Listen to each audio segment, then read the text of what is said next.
আসসালামু আলাইকুম everyone, welcome back to my channel. FNF কুকিংয়ে আজকের আয়োজন আপনাদেরকে তৈরি করে দেখাবো জিভে জল আনা বাংলাদেশের জনপ্রিয় সব স্ট্রিট ফুড। আর এই স্ট্রিট ফুডগুলোর মধ্যে আজকের পর্বে তৈরি করে দেখাবো চটপটি, ফুচকা, ঝালমুড়ি, সিঙ্গারা থেকে শুরু করে আরও বেশ কয়েকটা রেসিপি। তো প্রত্যেকটা রেসিপি কিন্তু এখানে একই ভিডিওতেই আপনাদেরকে আমি তৈরি করে দেখাবো খুব সহজভাবে, যাতে করে আপনারা দেশের যে কোনো প্রান্তে বসে এখানে বাংলাদেশের স্ট্রিট ফুডের স্বাদটা ঘরে বসে নিতে পারেন। তো আশা করছি আজকের রেসিপিগুলো সবার কাছেই ভালো লাগবে। তাহলে চলুন ঝটপট আজকের এই রেসিপিগুলো দেখে নেওয়া যাক। প্রথমে আমি আপনাদেরকে একটা চটপটির মশলা তৈরি করে দেখাবো। চটপটির মশলাটা তৈরি করে নেওয়ার জন্য এখানে নিয়েছি 1 টেবিল চামচ বিট লবণ। তারপর এখানে নিয়েছি আস্ত জিরা প্রায় 2 টেবিল চামচের মতো আছে। 5 ফোড়ন নিয়েছি এখানে 2 টেবিল চামচ। গোলমরিচ এবং লং এখানে নিয়েছি 1 চা চামচ করে। আস্ত ধনিয়া নিয়েছি এখানে 1.5 টেবিল চামচ। তারপর এখানে নিয়েছি কয়েকটা শুকনো মরিচ। এখন এই বিট লবণ বাদে বাকি যে উপকরণগুলো আছে সবগুলো তাওয়ায় হালকাভাবে একটু টেলে নিব। চুলায় একটা প্যান বসিয়ে দিয়েছি। তো এখন দিয়ে দিয়েছি শুকনো মরিচ। প্রথমে শুকনো মরিচটাকে 2 থেকে 3 মিনিটের মতো একটু হালকাভাবে ভেজে নিতে হবে।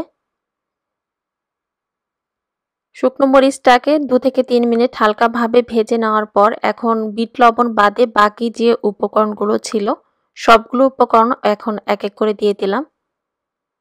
আস্ত জিরা 5 ফোড়ন দিয়ে দেওয়ার পর এখন দিয়ে দিলাম আস্ত ধনিয়া। তারপর দিয়ে দিচ্ছি গোলমরিচ এবং লং। তারপরে চুলার আঁচটা লো থেকে সামান্য পরিমাণ বাড়িয়ে একটু সময় নিয়ে মশলাগুলোকে এখানে হালকাভাবে আমি ভেজে নিচ্ছি। আর ভাজার একটা পর্যায়ে দেখবেন যে খুব সুন্দর একটা স্মেল চলে আসবে এবং শুকনা মরিচ বাদে বাকি যে মশলাগুলো আছে সেগুলো একটু ফুটতে শুরু করবে। চেষ্টা করবেন মশলাটা ভেজে নেওয়ার সময় যেন পুড়ে না যায় সেটাও খেয়াল রাখতে, কারণ মশলাটা যদি ভাজার সময় পুড়ে যায় সেক্ষেত্রে মশলা থেকে কিন্তু একটা পোড়া পোড়া স্মেল চলে আসবে। তো সেই মশলা দিয়ে আসলে চটপটি তৈরি করলে কিন্তু খেতে ভালো লাগবে না। মানে এখানে মশলাটাকে একটু হালকাভাবে টেলে নিতে হবে। তো মশলাটা ভাজা হয়ে যাওয়ার পর এটা চুলা থেকে নামিয়ে একটু ঠান্ডা করে নিতে হবে। খুব বেশি ঠান্ডা না, মানে হালকা গরম থাকতে এটা গ্রাইন্ডারে গুঁড়ো করে নিতে হবে। তবে খুব বেশি গরম থাকা অবস্থায় কিন্তু এটা গুঁড়ো করা যাবে না, সেক্ষেত্রে গ্রাইন্ডারটা নষ্ট হয়ে যেতে পারে। তো অল্প অল্প করে এখানে মশলা দিয়ে এখানে একটা গ্রাইন্ডারের সাহায্যে আমি এটা গুঁড়ো করে নিচ্ছি। কিছুক্ষণ এটা গুঁড়ো করে নেওয়ার পর আমি কিন্তু এখন পর্যন্ত এতে বিট লবণ দিইনি। তো এটা শেষ পর্যায়ে যখন গুঁড়ো হয়ে যাবে তারপর দিতে হবে বিট লবণ। আর বিট লবণটা দিয়ে দেওয়ার পর আবারও একটু গুঁড়ো করে নিয়েছি। চটপটির জন্য এখানে মশলাটা তৈরি হয়ে গিয়েছে। আর এই পর্যায়ে আসলে মশলা থেকে খুব সুন্দর একটা স্মেল পাবেন আপনারা। তো এখন চলে যাচ্ছি এই মশলা দিয়ে চটপটিটা তৈরি করতে। আর চটপটি তৈরি করে নেওয়ার জন্য এখানে আগের রাত্রে প্রায় 1.5 কাপের মতো ডাবলি ডাল আমি পানি দিয়ে ভিজিয়ে রেখেছিলাম। তো পরের দিন সকালে আসলে চটপটিটা আমি তৈরি করছি। সারা রাত এটা ভিজিয়ে রাখার পর দেখবেন যে ডালগুলো ফুলে ডাবল হয়ে যাবে। এখন এই ডালটা বেশ কয়েকবার পানি দিয়ে ধুয়ে পরিষ্কার করে নেওয়ার পর সেদ্ধ করার জন্য একটা প্যানে নিয়ে নিলাম। চটপটির ডালটা প্যানে নিয়ে নেওয়ার পর এখন দিয়ে দিচ্ছি পর্যাপ্ত পরিমাণে পানি, মানে এখানে ডালটা সেদ্ধ হওয়ার জন্য পানিটা দিতে হবে। তো পানিটা দিয়ে দেওয়ার পর এখন দিয়ে দিচ্ছি স্বাদ মতো কিছুটা লবণ। শুধুমাত্র এখানে লবণ পানি দিয়ে ডালটা সেদ্ধ করে নিব, আর কোনো উপকরণ এখানে দিতে হবে না। তারপরে একটু মিশিয়ে নিচ্ছি। এরপর এই প্যানটা চুলায় বসিয়ে দিচ্ছি। এখন চুলার আঁচটা মিডিয়াম থেকে বাড়িয়ে একটু সময় নিয়ে ঢাকনা দিয়ে ঢেকে এখানে ডালটা আমি সেদ্ধ করে নিব। সেদ্ধ হওয়ার পর ডালের কিছুটা অংশ পানির ওপরে ভেসে উঠেছে, তো আমি একটু তুলে ফেলে দিচ্ছি। এরপর চলে যাচ্ছি চটপটিটা তৈরি করতে। আর চটপটি তৈরি করার আগে এখানে তেঁতুলের টকটা রেডি করে নিচ্ছি।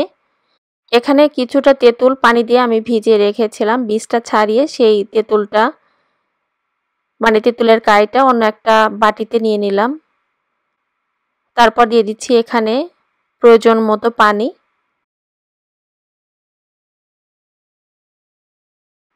এখন দিয়ে দিচ্ছি স্বাদ মতো কিছুটা লবণ, মানে তেঁতুলের টক অনুযায়ী এখানে লবণটা দিতে হবে। তারপর দিয়ে দিচ্ছি 1 চা চামচ চিনি, বিট লবণ দিয়ে দিলাম স্বাদ মতো, চিলি ফ্লেক্স দিয়ে দিলাম 1/2 চা চামচ, চাট মশলা পাউডার মানে চটপটির মশলা দিয়ে দিলাম এখানে 1 চা চামচ।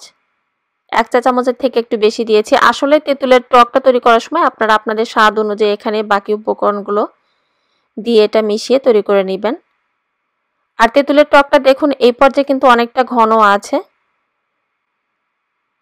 তো আমি একটু ঘন করে আসলে এটা তৈরি করে নিয়েছি, যেহেতু এটা ফুচকার জন্য তৈরি করছি না, মানে চটপটিটার যেহেতু একটু পাতলা হবে, তো সেই জন্য এটা আর আমি পাতলা করছি না।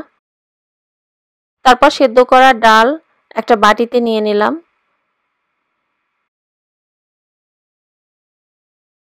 ডালটা নিয়ে নেওয়ার পর এখন দিয়ে দিলাম সেদ্ধ করে রাখা আলু। আলুটা একটু ভেঙে নেওয়ার পর একটা ডিম একটা গ্রেটারের সাহায্যে একটু গ্রেট করে দিয়ে দিলাম, মানে এখানে ছোট সাইজের মতো 2টা ডিম আমি নিয়েছি। তারপর দিয়ে দিচ্ছি এখানে চটপটির মশলা 1.5 টেবিল চামচ, বা আপনারা আপনাদের স্বাদ অনুযায়ী এখানে দিয়ে নেবেন। ভাজা জিরার গুঁড়ো দিয়ে দিলাম 1 চা চামচ, বিট লবণ দিয়ে দিলাম এখানে 1/2 চা চামচ বা স্বাদ মতো দিতে হবে। এখন দিয়ে দিয়েছি 2 টেবিল চামচের মতো পেঁয়াজ কুচি। তারপর দিয়ে দিচ্ছি এখানে শসা কুচি, স্বাদ মতো দিতে হবে বা আপনারা আপনাদের পছন্দ মতো দিবেন। কিছুটা ধনিয়া পাতা কুচি দিয়ে দিলাম। ধনিয়া পাতা কুচিটা দিয়ে দেওয়ার পর এখন দিয়ে দিচ্ছি কাঁচা মরিচ কুচি। সবশেষে দিয়ে দিচ্ছি তেঁতুলের টক।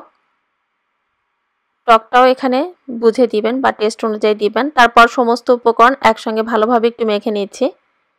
আসলে বাটিটা এখানে ছোট হওয়ার কারণে মেখে নিতে আমার একটু সমস্যা হচ্ছে, যার কারণে এখানে এটা আমি চেঞ্জ করে, মানে যে প্যানটাতে ডালটা সেদ্ধ করে নিয়েছিলাম সেই প্যানে সমস্ত উপকরণ নিয়ে একটু ভালোভাবে মেখে নিয়েছি।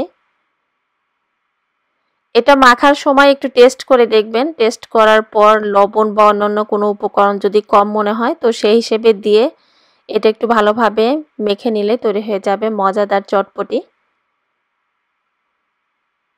আর চটপটিটা কিন্তু একটু পাতলা খেতে আমার কাছে মনে হয় ভালো লাগে, খুব বেশি ঘন ভালো লাগে না, আর এটা একটু পাতলা টাইপেরই আছে। চটপটিটা তৈরি হয়ে যাওয়ার পর একটা সার্ভিং বোলে এটা আমি সার্ভ করছি।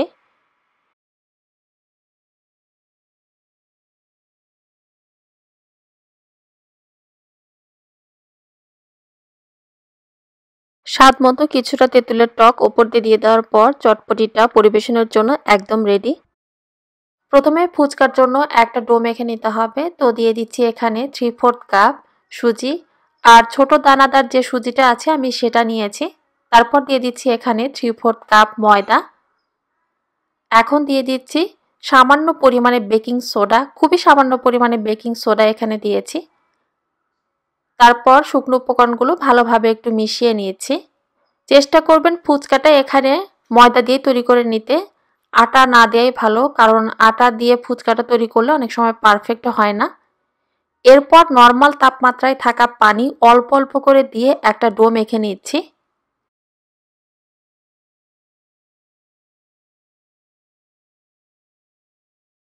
তো একটু সময় নিয়ে এখানে ডোটাকে আমি খুব ভালোভাবে মথে নিয়েছি। তো ডোটা আমার মেখে নেওয়া হয়ে গিয়েছে। এরপর একটা পেপার টাওয়াল আমি ভিজিয়ে রেখেছিলাম, তো ভেজা সেই পেপার টাওয়াল দিয়ে এখন এই ডোটাকে আমি রেস্টে রেখে দিব আধা ঘন্টার জন্য। তো ডোটা আধা ঘন্টা রেস্টে থাক, এরই ফাঁকে ফুচকার জন্য তেঁতুলের টকটা আমি রেডি করছি। আর এখানে আমি তেঁতুল নিয়েছি, আর তেঁতুলগুলো শুকনো ছিল জন্য আগের রাত্রে পানি দিয়ে ভিজিয়ে রেখেছিলাম নরম হওয়ার জন্য। এখন এই তেঁতুলের মাঠ থেকে তেঁতুলের বীজটা আমি তুলে ফেলে দিব। তো তেঁতুলের বীজটা আমি তেঁতুলের মাঠ থেকে তুলে ফেলে দেওয়ার পর সম্পূর্ণ এখানে একটা স্মুথ তেঁতুলের মাড় আমি পেয়ে গিয়েছি। এখন এই মাড়টা দিয়ে আমি তেঁতুলের টকটা তৈরি করব, মানে তেঁতুলের পানিটা এখানে তৈরি করব। তো তার জন্য দিয়ে দিচ্ছি 3 টেবিল চামচের মতো তেঁতুলের মাড়। তারপর দিয়ে দিচ্ছি এখানে পানি আপনি আপনার প্রয়োজন অনুযায়ী এখানে দিয়ে নেবেন। পানিটা দিয়ে দেওয়ার পর এখন সবকিছু একত্রে খুব ভালোভাবে একটু মিশিয়ে নিচ্ছি। তারপর দিয়ে দিচ্ছি এখানে 1 টেবিল চামচের মতো চিনি, আর চিনিটা এখানে ডিপেন্ড করছে তেঁতুলটা কতটা টক তার উপর। লবণ দিয়ে দিচ্ছি এখন স্বাদ মতো। তারপর দিয়ে দিলাম এখানে বিট লবণ স্বাদ মতো বা 1 চা চামচ। দিয়ে দিচ্ছি ভাজা জিরার গুঁড়ো 1 চা চামচ। তারপর দিয়ে দিচ্ছি এখানে চটপটির মশলা 1.5 চা চামচ। শুকনো মরিচ আমি একটু হাত দিয়ে গুঁড়ো করে নিয়েছি, যেটাকে চিলি ফ্লেক্স বলা হয়, সেটা দিয়ে দিলাম। তারপর দিয়ে দিচ্ছি এখানে লেবুর রস। এখন এই লেবুর রসটা দিয়ে দেওয়ার পর সবকিছু চামচ দিয়ে খুব ভালোভাবে একটু মিশিয়ে নিচ্ছি। তো সবকিছু একটু ভালোভাবে মিশিয়ে নিলেই ফুচকার জন্য তেঁতুলের পানিটা রেডি হয়ে যাবে। তো তেঁতুলের পানিটা রেডি হয়ে গিয়েছে, এখন এটা আমি সাইডে রেখে দিচ্ছি। তারপর চলে যাচ্ছি ফুচকার জন্য ভেতরের পুরটা রেডি করতে। এখানে 2টা বেশ বড় সাইজের মতো আলু আগে থেকে আমি সেদ্ধ করে খোসা ছাড়িয়ে নিয়েছি এবং হাত দিয়ে একটু ম্যাশ করে নিয়েছি। তারপর দিয়ে দিচ্ছি এখানে হাফ কাপের মতো ডাল, সেদ্ধ ডাল এখানে আমি নিয়েছি। আপনারা চাইলে এখানে চটপটির যে ডাবলি ডাল আছে সেটাও কিন্তু দিতে পারেন। এখন দিয়ে দিচ্ছি ফ্রেশ ধনিয়া পাতা কুচি, আপনি আপনার স্বাদ অনুযায়ী এখানে দিয়ে নেবেন। তারপর দিয়ে দিচ্ছি এখানে পেঁয়াজ কুচি, কাঁচামরিচ কুচি দিয়ে দিলাম এখানে। কাঁচামরিচ কুচিটা দিয়ে দেওয়ার পর এখন দিয়ে দিচ্ছি স্বাদ মতো কিছুটা লবণ। লবণটা দেওয়ার পর এখন দিয়ে দিচ্ছি বিট লবণ, আপনি আপনার স্বাদ অনুযায়ী এখানে দিয়ে নেবেন। ভাজা জিরার গুঁড়ো দিয়ে দিলাম, চটপটির মশলা দিয়ে দিলাম, চিলি ফ্লেক্স বা শুকনো মরিচ একটু তাওয়ায় তেলে তারপর হাত দিয়ে ভেঙে নেওয়া সেটা দিয়ে দিলাম। তারপর যে তেঁতুলের সসটা রেডি করে রেখেছিলাম ফুচকার জন্য, সেখান থেকে কিছুটা সস এখানে দিয়ে দিলাম। তারপর হাত দিয়ে সবকিছু একত্রে একটু ভালোভাবে মেখে নিলে পুরটা রেডি হয়ে যাবে। আর এখানে পুর তৈরিতে আমি যে উপকরণগুলো দিয়েছি সেগুলো কতটুকু পরিমাণে দিয়েছি আমি আর সেটা বলে দিচ্ছি না, কারণ সেটা আপনারা আপনাদের টেস্ট অনুযায়ী এখানে একটু দিয়ে নেবেন। আমি আমার স্বাদ মতো এখানে সব কিছু দিয়ে তারপর মেখে নিয়ে এখানে পুরটা আমি তৈরি করে নিয়েছি। আর পুরটা তৈরি করার সময় মানে মেখে নেওয়ার সময় একটা বিষয় খেয়াল রাখবেন, যেন আলুটা একেবারে ভর্তা না হয়ে যায়, মানে একটু আধা ভাঙা করে এখানে আলুটা মেখে নিতে হবে। তো পুরটা আমার তৈরি করা হয়ে গিয়েছে। এরপর চলে যাচ্ছি যে ডোটা রেস্টে রেখেছিলাম সেই ডোটাকে আরও একবার খুব ভালোভাবে একটু সময় নিয়ে হাত দিয়ে মথে নিতে। তো এখন এই ডোটাকে সমান 3 ভাগে আমি ভাগ করে কেটে নিয়েছি। 2টা ভাগ আবার সেই ভেজা কাপড় দিয়ে ঢেকে রাখলাম। তারপর একটা ডো দিয়ে এখন একটা রুটি বেলে নিচ্ছি। সামান্য পরিমাণ ময়দা ছিটিয়ে এখন এই রুটিটা আমি বেলে নিচ্ছি। আর এখানে রুটিটা আমি ঠিক কতটুকু পাতলা বা মোটা করে বেলে নিয়েছি রুটির একটা পাশ তুলে, সেটাও আমি আপনাদেরকে দেখিয়ে দিলাম। চেষ্টা করবেন এখানে রুটিটা একটু মোটামুটি পাতলা করে এখানে বেলে নিতে। খুব বেশি পাতলা করে রুটি বেলে নিলে সেই রুটি দিয়ে ফুচকাটা ভাজার সময় ফুলকো হলেও যখন এটা আপনার ঠান্ডা হয়ে যাবে, ঠান্ডা হয়ে যাওয়ার পর কিন্তু এটা অনেকটা নরম হয়ে যায়। তো এরপর এ ধরনের একটা কুকি কাটার দিয়ে গোল করে আমি রুটিটা কেটে নিলাম। তো এই ফুচকাগুলো আমি কেটে নিয়েছি। এক এক করে এখানে ফুচকা রুটিটা বেলে এভাবে কেটে নেওয়ার পর একটা ট্রেতে ছড়িয়ে নিতে হবে এবং ভাজার আগ পর্যন্ত এটা ঢেকে রেখে দিতে হবে যেন ফুচকার ওপরটা শুকিয়ে নেওয়া যায়। তো এরপর চলে যাচ্ছি আমি ফুচকাগুলো ভেজে নিতে। ফুচকাটা ভাজার জন্য একটা প্যানে কিছুটা তেল দিয়ে দিয়েছি। তেলটা অবশ্যই খুব ভালোভাবে গরম হতে হবে। তেলটা যদি গরম না হয় সেক্ষেত্রে আপনি তেলের ভেতরে ফুচকা দিলে কিন্তু এটা আর ফুলকো হবে না। পারফেক্ট ফুচকা তৈরি করার সময় এখানে তেলের তাপমাত্রাটা অনেক বেশি গুরুত্বপূর্ণ, কারণ এখানে তেলটা যদি খুব ভালোভাবে গরম হয় প্রত্যেকটা ফুচকা আপনি যখন তেলের ভেতর দিবেন দেখবেন সঙ্গে সঙ্গে এটা ফুলে যাচ্ছে। তো এখানে আমি যতগুলো ফুচকা তেলে দিয়ে ভেজেছি প্রত্যেকটা ফুচকায় কিন্তু ফুলকো হয়েছে। প্রথম দিকে 2-1টা ফুচকা এরকম ফুলকো নাও হতে পারে যদি তেলের তাপমাত্রাটা কম থাকে। তো দেখুন এখানে প্রত্যেকটা ফুচকায় কিন্তু ফুলকো হয়েছে। এখন চুলার আঁচটা মিডিয়াম থেকে সামান্য পরিমাণ কমিয়ে দুটো পাশ একটু সময় নিয়ে গোল্ডেন কালার করে আমি ফুচকাগুলো ভেজে নিচ্ছি। ফুচকাগুলো ভাজা হয়ে গিয়েছে, তেল ঝরিয়ে নিয়ে এখন এগুলোকে তুলে নিচ্ছি। সবগুলো ফুচকা এখানে একই রকম ভাবেই আমি ভেজে নিয়েছি। তো ফুচকাগুলো ভাজা হয়ে গিয়েছে। আর এখানে ফুচকাটা ঠান্ডা হয়ে যাওয়ার পর এটা মুচমুচে কতটুকু হয়েছে বা নরম হয়ে গিয়েছে কিনা সেটাও আমি আপনাদের বোঝার সুবিধার্থে দেখিয়ে দিব। একটা ফুচকা আমি ভেঙে দেখালাম যে এটা কতটুকু পারফেক্ট হয়েছে বা মুচমুচে হয়েছে কিনা। এরপর চলে যাচ্ছি ফুচকার প্লেটটা সাজাতে। তো প্রত্যেকটা ফুচকার মাঝখানে একটু ভেঙে নেওয়ার পর এরপর আলু এবং ডাল দিয়ে যে ফুচকার পুরটা তৈরি করে রেখেছিলাম আগে থেকে, তো সেই পুরটা এখন ফুচকার ভেতরে দিয়ে দিলাম। আর এখানে পুর কে কতটুকু খেতে পছন্দ করেন সেই হিসেবে দিয়ে নেবেন। ওপরটায় একটা সেদ্ধ ডিম একটা গ্রেটারের সাহায্যে আমি গ্রেট করে নিয়েছি, সেটা দিলাম। তারপর দিয়ে দিচ্ছি কিছু ধনিয়া পাতা কুচি, পেঁয়াজ কুচি, আপনারা আপনাদের পছন্দ মতো ভাবে এটা সাজিয়ে নেবেন। আর সার্ভ করার আগে এখন যে টকটা তৈরি করে রেখেছিলাম সেই টক দিয়ে দিলাম। তেঁতুলের মারটা দিয়ে দেওয়ার পর ফুচকাটা খাওয়ার জন্য একদম রেডি হয়ে গিয়েছে। ঝালমুড়ির মশলা তৈরি করে নেওয়ার জন্য এখানে নিয়েছি হাফ কাপ পেঁয়াজ কুচি। আর পেঁয়াজটাকে এখানে আমি একটু মোটা করেই কেটে নিয়েছি যেহেতু এটা ব্লেন্ড করব। আর সেই সঙ্গে নিয়েছি এখানে 2 টেবিল চামচের মতো সরিষা। আমি এখানে কালো রঙের সরিষাটা নিয়েছি, আপনারা চাইলে হলুদ যে রঙের সরিষাটা পাওয়া যায় সেই সরিষাটাও কিন্তু এখানে দিতে পারবেন। তো সরিষাটা পানি দিয়ে একটু ভালোভাবে ধুয়ে পরিষ্কার করে নিয়েছি। এখন এই পানিটা আমি ফেলে দিয়ে তারপর পেঁয়াজ এবং সরিষাটা একত্রে একটা ব্লেন্ডারের সাহায্যে একটু ব্লেন্ড করে নিব। আর এটা ব্লেন্ড করে একেবারে মিহি করে ফেলা কিন্তু যাবে না, মানে একটু দানাদার থাকবে, ঠিক সেরকম ভাবে এটা ব্লেন্ড করে নিতে হবে। তো এটা আমি সাইডে রেখে দিচ্ছি। তারপর অন্য একটা বাটিতে দিয়ে দিলাম হাফ টেবিল চামচ মরিচের গুঁড়ো। তারপর দিয়ে দিচ্ছি এখানে 1 টেবিল চামচ হলুদ গুঁড়ো। ধনিয়া গুঁড়ো দিয়ে দিচ্ছি এখানে 1.5 চা চামচ। জিরা গুঁড়ো দিয়ে দিচ্ছি এখানে 1 চা চামচ। লবণ দিয়ে দিচ্ছি এখানে হাফ চা চামচ বা আপনি আপনার স্বাদ অনুযায়ী দিবেন। গরম মশলার গুঁড়ো দিয়ে দিচ্ছি এখানে 1 চা চামচ। ভাজা জিরার গুঁড়ো দিয়ে দিচ্ছি 1 চা চামচ। চটপটির মশলা দিয়ে দিচ্ছি এখানে হাফ টেবিল চামচ। তারপর দিয়ে দিচ্ছি এখানে আদা এবং রসুন একসঙ্গে পেস্ট করে নিয়েছিলাম, সেটা দিয়ে দিলাম 2 চা চামচ। 2 চা চামচের থেকে একটু কম দিয়েছি এখানে। তো এখন দিয়ে দিচ্ছি সামান্য পরিমাণে পানি, তাও 1/3 কাপের মতো পানি দিয়ে দিচ্ছি। পানিটা দিয়ে তো মশলাটা আমি ভালোভাবে একটু সবকিছু একত্রে মিশিয়ে নিচ্ছি। মশলাটা এইভাবে আগেই যদি তৈরি করে নেওয়া যায় তো ঝালমুড়ির মশলাটা তৈরি করার সময় ঝামেলাটা কম হয়। তো আরও একটু সামান্য পরিমাণ পানি দিয়ে এখানে মশলাটা একত্রে ভালোভাবে আমি মিশিয়ে নিয়েছি। তো এটা সাইডে রেখে দিচ্ছি। এরপর চলে যাচ্ছি মশলাটা তৈরি করতে। চুলায় একটা প্যান বসিয়ে দিয়েছি। দিয়ে দিচ্ছি এখানে 1 কাপ তেল।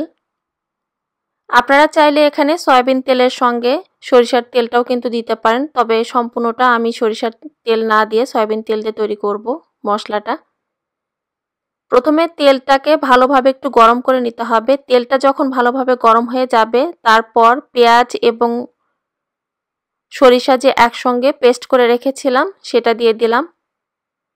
এখন চুলার আঁচটা মিডিয়ামে রেখে 5 থেকে 6 মিনিটের মতো একটু সময় নিয়ে পেঁয়াজ এবং সরিষার এই পেস্টটাকে একটু ভেজে নিব। এতে করে পেঁয়াজের যে একটা কাঁচা স্মেল আছে সেটা চলে যাবে।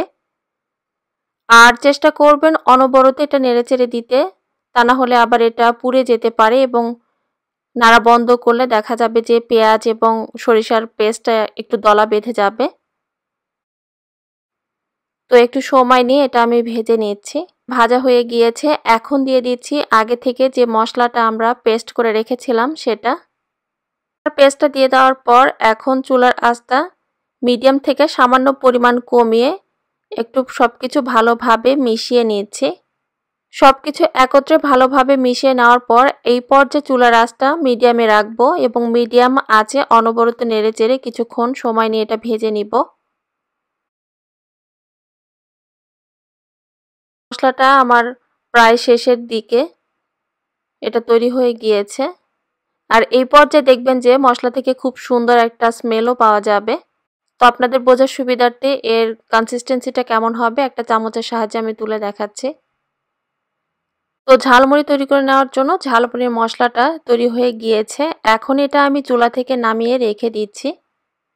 আর যেই জারের ভেতরে আপনারা এটা সংরক্ষণ করবেন অবশ্যই চেষ্টা করবেন সেই জারটা যেন একদম শুকনো হয়, মানে এর ভিতরে যেন কোনো ধরনের ভেজা ভাব না থাকে।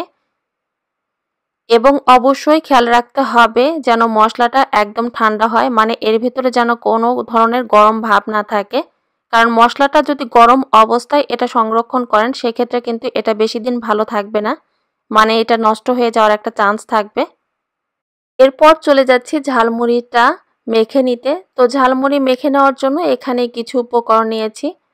ঝালমুড়িওয়ালা মামারা দেখবেন যে ঝালমুড়ি তৈরিতে পাতলা চিকন টাইপের এক ধরনের চানাচুর ব্যবহার করে। তো সেই চানাচুরটা আমার হাতের কাছে ছিল না, তো যেরকম চানাচুর ছিল সেই রকম চানাচুর দিয়েই আমি আসলে মুড়িটা মাখাচ্ছি। তো প্রথমে দিয়ে দিলাম এখানে মুড়ি, তারপর দিয়ে দিচ্ছি চানাচুর।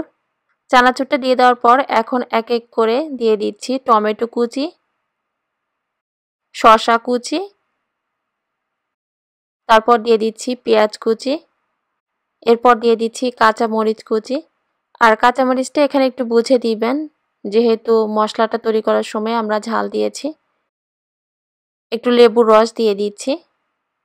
আমার কাছে ধনিয়া পাতা কুচি ছিল না জন্য আমি আর দিতে পারিনি, তবে বাড়িতে থাকলে অবশ্যই ধনিয়া পাতা কুচিটা দিবেন। এরপর দিয়ে দিচ্ছি স্বাদ অনুযায়ী ঝালমুড়ির মশলা।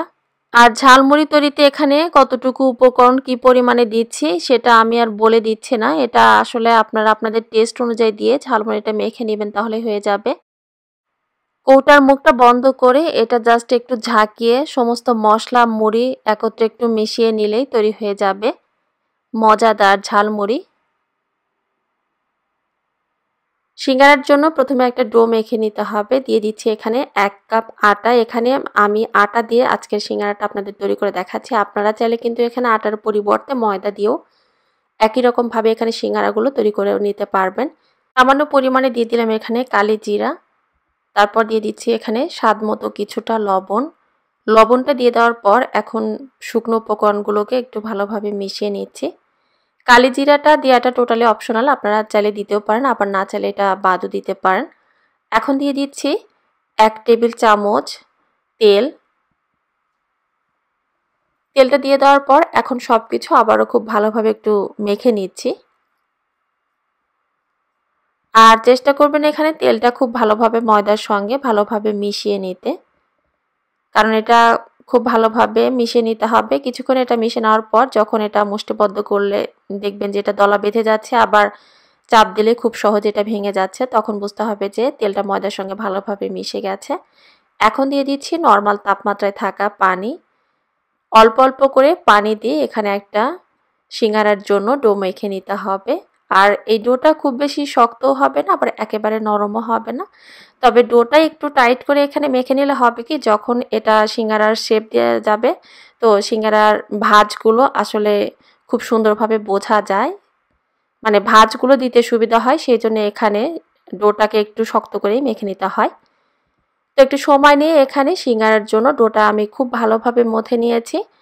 তো ডোটা ভালোভাবে মথা হয়ে গিয়েছে। এখন একটা ভেজা কোনো কিছু দিয়ে এটা আমি ঢেকে রেস্টে রেখে দিব জাস্ট 15 মিনিটের জন্য। এরই ফাঁকে সিঙ্গারার জন্য ভেতরের পুরটা আমি রেডি করে নিচ্ছি। আর পুরটার জন্য এখানে আমি কয়েকটা আলু আগে থেকে ভালোভাবে একটু সেদ্ধ করে নিয়েছি। এখন একটা কাঁটা চামচের সাহায্যে এটা একটু ভেঙে নিচ্ছি। আর এখানে কিন্তু আলুগুলোকে একেবারে ভেঙে ভর্তা করে ফেলা যাবে না, মানে এখানে আলুগুলোকে আধা ভাঙা করে নিতে হবে যেটাকে বলে। তো সমস্ত আলু এখানে আধা ভাঙা করে নেওয়ার পর এখন দিয়ে দিচ্ছি 1/3 কাপ পেঁয়াজ কুচি। পেঁয়াজ কুচিটা দিয়ে দেওয়ার পর দিয়ে দিলাম এখানে কাঁচা মরিচ কুচি। কাঁচা মরিচ কুচিটা দেওয়ার পর দিয়ে দিলাম ধনিয়া পাতা কুচি, স্বাদ মতো কিছুটা লবণ। আর লবণটা দিতে হবে জাস্ট আলুর এই পুরটার জন্য। ভাজা জিরার গুঁড়ো দিয়ে দিলাম 1/2 চা চামচের মতো। চাট মশলা পাউডার দিয়ে দিলাম এখানে 1 চা চামচ। চিলি ফ্লেক্স দিয়ে দিচ্ছি এখানে 1/2 চা চামচ, মানে শুকনো মরিচ অল্প তেলে একটু ভেজে সেটা ভেঙে গুঁড়ো করে আপনারা এখানে দিতে পারেন। সরিষার তেল দিয়ে দিলাম এখানে 1/2 টেবিল চামচ। তারপর সব কিছু আলতোভাবে একটু মেখে নিতে হবে। তবে আলুর সঙ্গে মেখে নেওয়ার আগে পেঁয়াজ, কাঁচা মরিচ, ধনিয়া পাতা কুচিটাকে একটু মেখে নিয়ে নরম করে নেওয়ার পর তারপর আলু দিয়ে একসঙ্গে এটা মেখে নিতে হবে। আর আমি আবারও বলছি, এটা কিন্তু মেখে একেবারে ভর্তা করে ফেলা যাবে না, মানে আলুটা যেন আধা ভাঙা হয় সেটাও কিন্তু লক্ষ্য রাখতে হবে। এই ভিডিওতে আমি আসলে সেদ্ধ আলু দিয়ে পুরটা তৈরি করে দেখাচ্ছি, তবে আরও একটা ভিডিও কিন্তু আমার চ্যানেলে আছে সিঙ্গারা তৈরির, সেটাতে আমি আসলে রান্না করে পুরটা তৈরি করে দেখিয়েছি, আপনারা চাইলে সেইটাও দেখতে পারেন। তো ডোটা রেস্টে রাখার পর এখন ডোটাকে আরও একবার ভালোভাবে একটু মথে নিচ্ছি। ডোটাকে কয়েক মিনিট ভালোভাবে মথে নেওয়ার পর এখন সমান ভাগে ভাগ করে আমি কেটে নিয়েছি, তারপর ছোট ছোট ভাগে ভাগ করে কেটে নিয়েছি। যে কয়টা এখানে সিঙ্গারা হবে সেই হিসেবে এখানে এটা আমি কেটে নিয়েছি। এখন এই 10টা ভাগে ভাগ করে কেটে নেওয়া লেচিগুলোকে ছোট ছোট বলের মতো একটা গোলাকার শেপ দিয়ে রেখে দিচ্ছি, এতে করে পরবর্তীতে সিঙ্গারাগুলো তৈরি করার সময় বেশ সুবিধা হবে। আর সিঙ্গারার রুটিটা কিন্তু গোল করে বেলা হয় না, মানে এটা একটু লম্বাটে করেই রুটিটা আসলে বেলা হয়।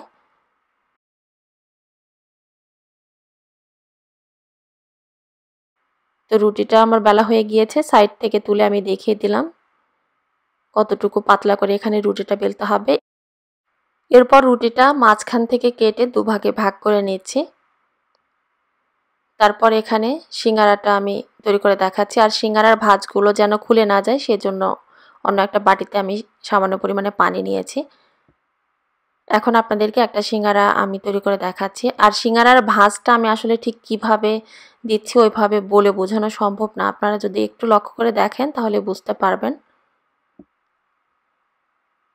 কিছুটা আলুর পুর এখন নিয়ে নিচ্ছি, আর পুরটা একটু চামচ দিয়ে চেপে চেপে দিবেন, কারণ পুরটা একটু বেশি হলে খেতে বেশি ভালো লাগে।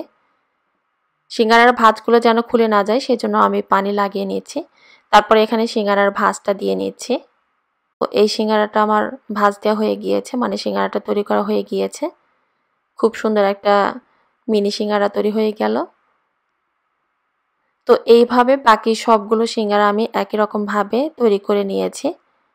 সবগুলো সিঙ্গারা তৈরি হয়ে যাওয়ার পর এখন এটা কিভাবে আপনারা ফ্রোজেন করবেন সেটা দেখাচ্ছি।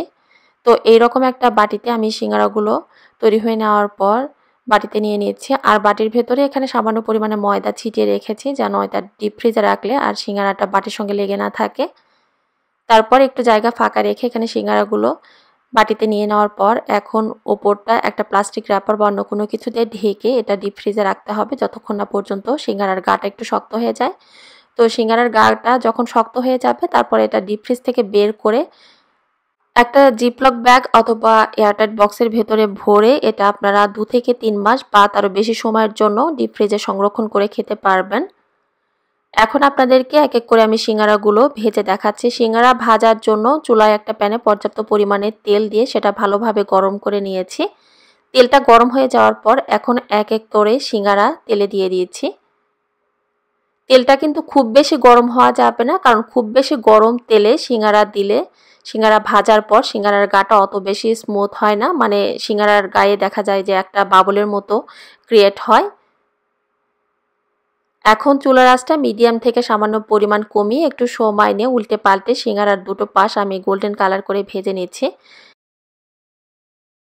আর একটা কথা আমি আপনাদেরকে বলতে ভুলে গিয়েছি, সেটা হচ্ছে যেহেতু এই সিঙ্গারার পুর তৈরিতে আমি কাঁচা পেঁয়াজটা ব্যবহার করেছি, তো সেই ক্ষেত্রে আসলে এটা বেশি লম্বা সময়ের জন্য কিন্তু সংরক্ষণ করা যাবে না। সেক্ষেত্রে দেখা যাবে যে কাঁচা পেঁয়াজের যে স্মেলটা আছে সেটা পাওয়া যাবে।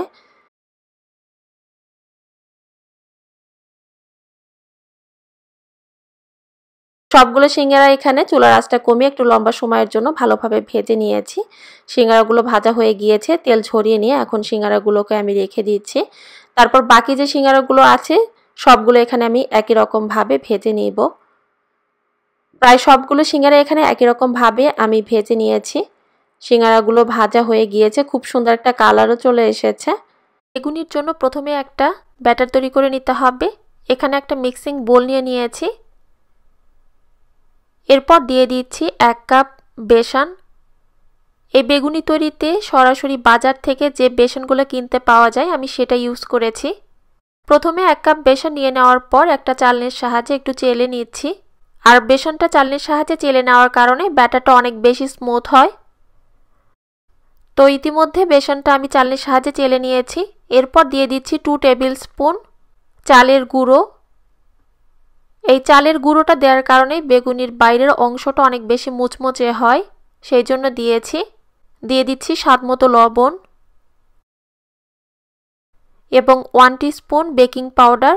বেকিং পাউডারটা দেওয়ার কারণে বেগুনিটা অনেক বেশি ফুলকো হয়। হাফ টিস্পুন মরিচ গুঁড়ো। ঝালটা এখানে আমি আমার টেস্ট অনুযায়ী দিয়েছি, আপনারা চাইলে ঝালের পরিমাণটা বাড়িয়ে বা কমিয়েও দিতে পারবেন।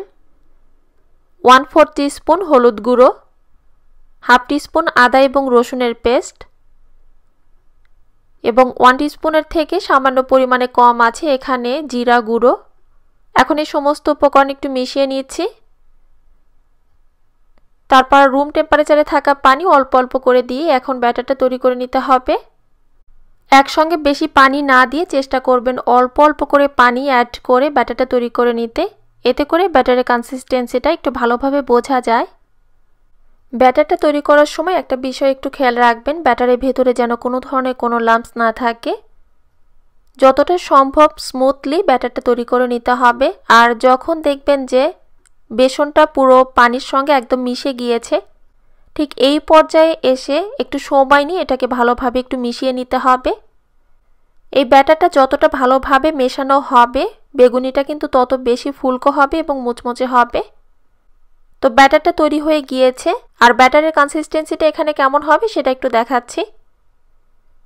এই ব্যাটারটা খুব বেশি পাতলা কিন্তু হবে না, মোটামুটি ঘন করে এখানে ব্যাটারটা তৈরি করে নিতে হবে। আপনাদের বোঝার সুবিধার্থে একটা আঙ্গুল ব্যাটারের মাঝ বরাবর একটু ডুবিয়ে দিচ্ছি। যখন দেখবেন যে আঙ্গুলটা পুরো ব্যাটারের সঙ্গে একদম কোট হয়ে গিয়েছে, কোথাও ফাঁকা নেই বা আঙ্গুলটা বোঝা যাচ্ছে না, এই পর্যায়ে বুঝতে হবে যে ব্যাটারটা তৈরি হয়ে গিয়েছে। আর ব্যাটারটা হয়ে যাওয়ার পর সঙ্গে সঙ্গে বেগুনি ভাজতে যাবেন না, অ্যাটলিস্ট 10 মিনিটের জন্য একটু ওয়েট করবেন।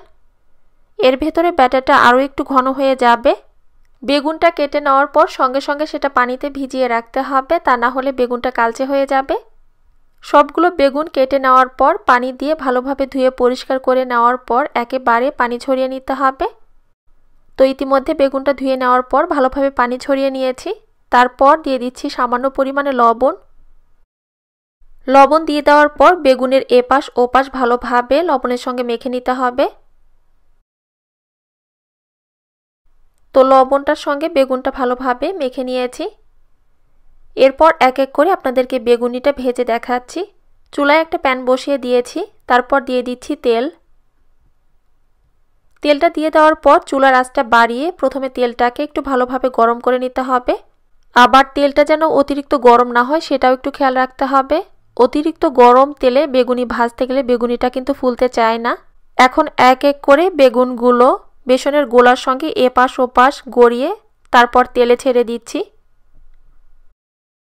বেগুনিটা তেলে ছেড়ে দেওয়ার পর এই পর্যায়ে এসে চুলার আঁচটা মিডিয়াম থেকে সামান্য পরিমাণ কমিয়ে নিতে হবে। আর একটু খেয়াল করে দেখুন বেগুনগুলো কিন্তু তেলে ছাড়ার পর সঙ্গে সঙ্গে সেটা ফুলতে শুরু করেছে। একটা পাশ হয়ে যাওয়ার পর বেগুনিটা উল্টিয়ে দিচ্ছি। বেগুনিটা দীর্ঘ সময় মুচমুচে রাখার জন্য যেহেতু এখানে আমরা চালের গুঁড়োটা দিয়েছি, তারপর বেগুনিটা যখন ভেজে নেবেন ভাজার সময় চুলার আঁচটা কমিয়ে একটু সময় নিয়ে এখানে ভেজে নিতে হবে। যতটা সময় নিয়ে বেগুনিটা ভেজে নেওয়া হবে বেগুনির বাইরের অংশটা খেতে তত বেশি মুচমুচে হবে। একটা বেগুনি ভেঙে দেখাচ্ছি।